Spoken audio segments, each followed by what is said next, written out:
The Sirens are not the danger you think they are.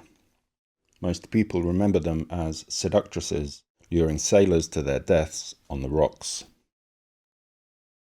That is the popular tradition, heavily embellished by later retellings. Homer's Sirens are different, and what they offer is both more specific and more interesting than erotic temptation. They do not offer pleasure, they offer knowledge.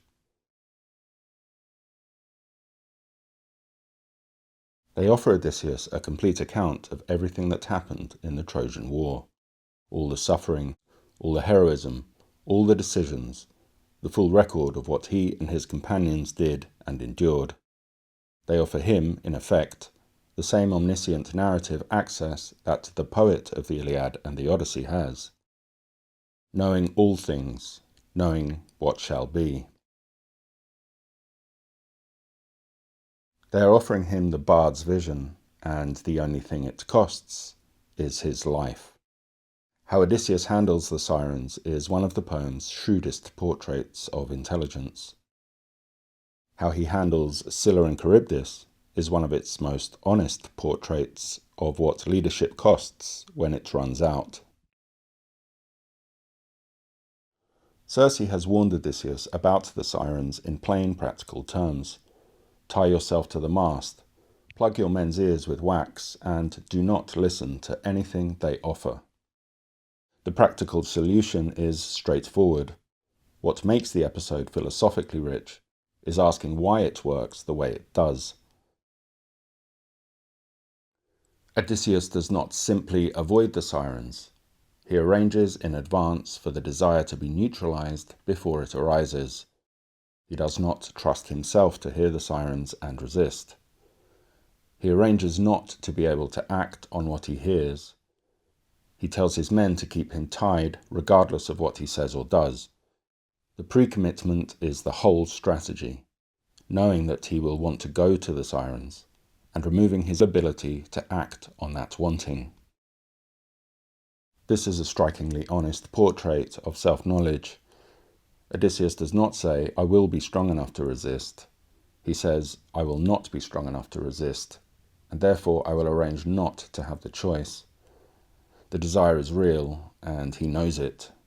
The management of the desire is the whole point. And he does hear them. He is the only mortal in ancient literature to hear the Sirens and survive. What they say to him is carefully quoted by Homer. They know all things, all the suffering at Troy. They can tell him everything. Odysseus strains against the ropes. He signals to his men to untie him, and they tie him tighter. The ship passes. What the Sirens represent is the pull of the story toward the past, toward the war, toward the 10 years of chaos-producing action, toward the world in which Odysseus was one of the main characters of the most important events in living memory. The Sirens are not offering him pleasure. They are offering him the chance to remain the hero of the Iliad, rather than becoming the hero of the Odyssey.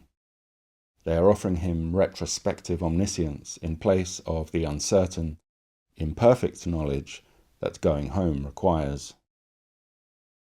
The ropes are what it takes to refuse that offer, and Odysseus knew he would need them.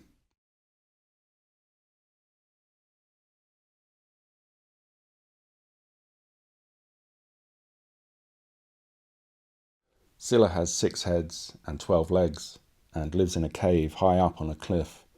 Each head has 3 rows of teeth. Charybdis is a whirlpool. 3 times a day it swallows the sea, and 3 times it spits it back up. The 2 monsters guard opposite sides of a narrow strait.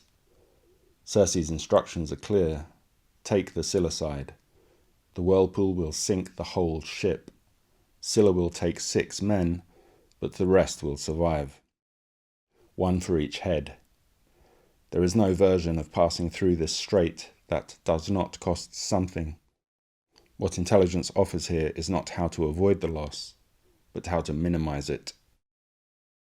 This is a different kind of problem from everything that has come before, and Homer is honest about what it requires. With the Cyclops, intelligence provided a solution. With Circe, a negotiation was possible. With the Sirens, pre-commitment managed the desire. With Scylla and Charybdis, there is no solution, no negotiation, and no clever arrangement. There is only the choice between two bad options, made in full knowledge that one of them is going to cost men their lives.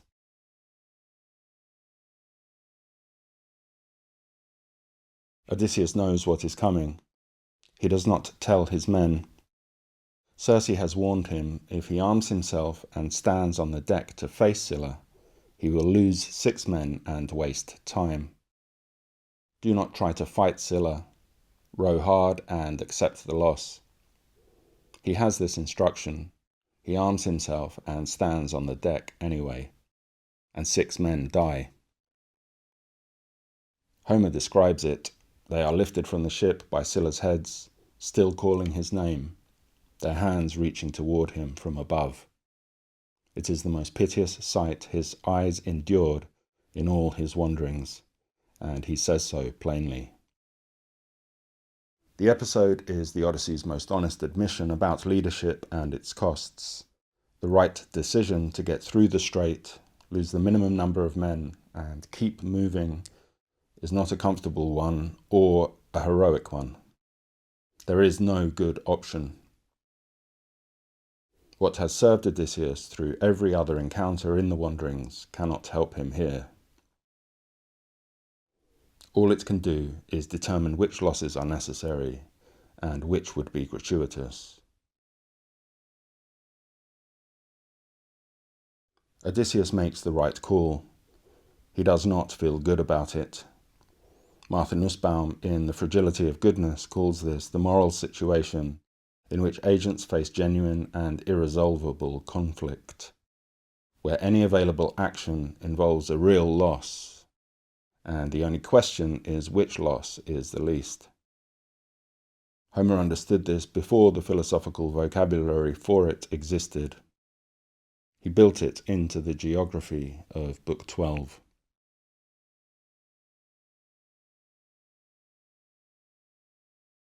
After Scylla and Charybdis, the wanderings are nearly over. There is one more catastrophe, the island of the sun, where the cattle of Helios graze, and where Tiresias warned Odysseus on no account to touch them. He tells his men, they swear an oath. They are then trapped on the island by storms for a month. The food runs out. Odysseus sleeps, and while he sleeps, his men kill and eat the cattle. This is his fault. Homer is clear about it.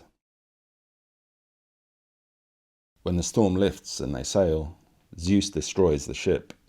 Everyone dies except Odysseus, who clings to the wreckage and drifts for 9 days to Calypso's island, where he has been for 7 years when the poem begins. The cattle episode is structurally necessary because it explains why Odysseus arrives home alone, but it is also the final statement about the limits of heroic capability. Odysseus managed every obstacle the wanderings placed before him. He could not manage his own exhaustion or his men's hunger. The catastrophe is not a failure of heroism. It is the ordinary kind of human failure. Falling asleep, running out of food. That the grandeur of the earlier episodes does not protect against.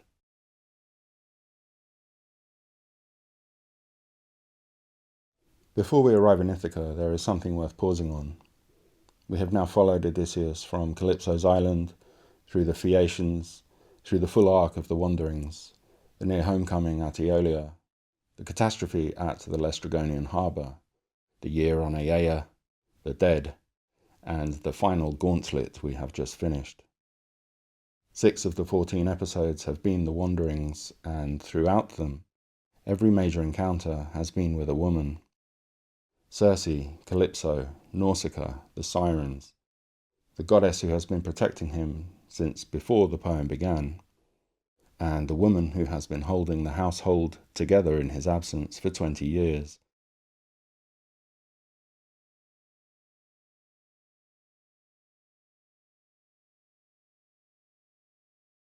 Next week, before the homecoming begins, we will stand back and look at what Homer is actually doing with the women of the Odyssey, because the tradition has almost universally got it wrong.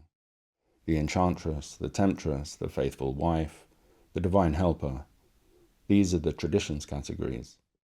Homer's women are not those things, or not only those things, and the difference is worth understanding, because it changes how you read the final 2 episodes.